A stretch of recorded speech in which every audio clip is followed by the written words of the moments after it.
Mission accomplished. The smelter's heating up fast.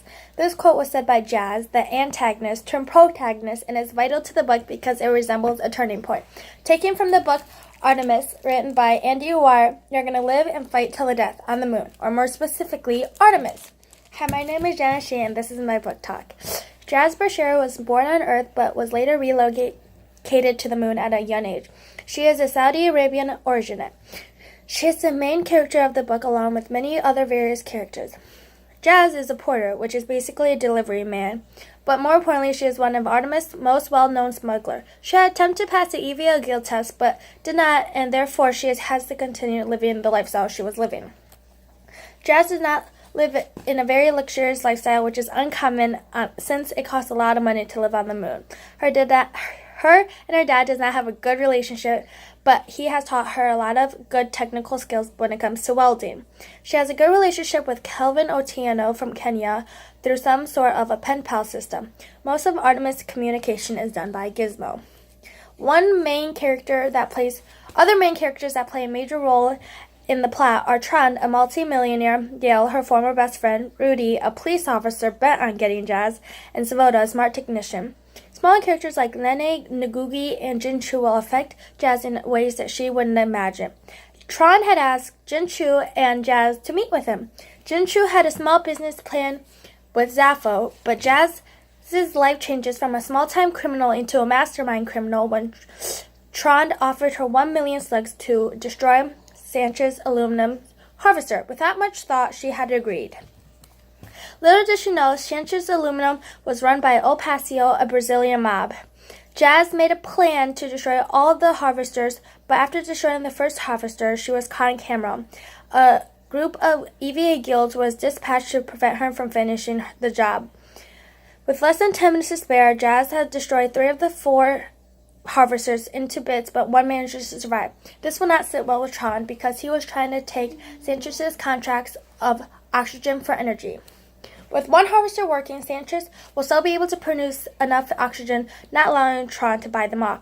This led to a series of unfortunate events. Jazz was caught escaping by Dale through an airlock to the visitor center.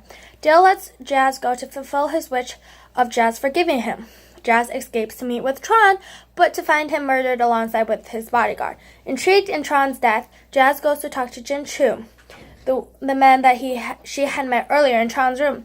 When Jazz arrives in Jin Chu's room, she is greeted by a Brazilian mobster named Alvarez.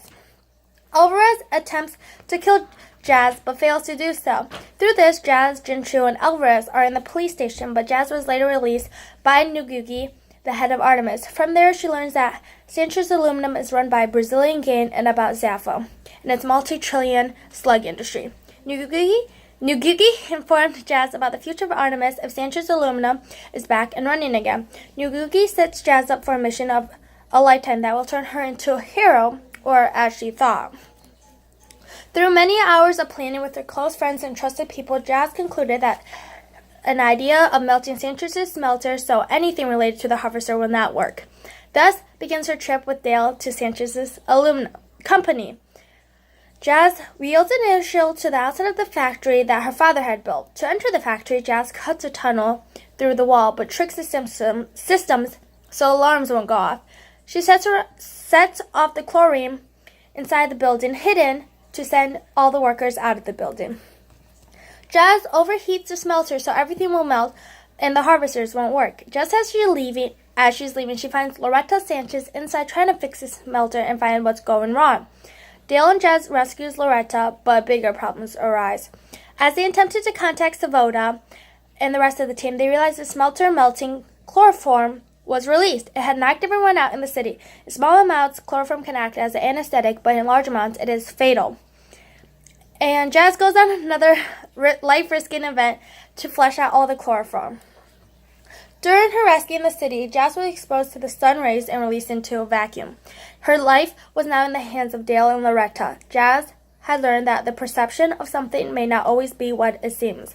Always do what's best for the greater good.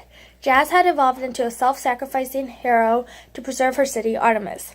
This book led me through a journey of outer space and to see the factors that can trigger someone that is looking out only for themselves to think and act for everyone.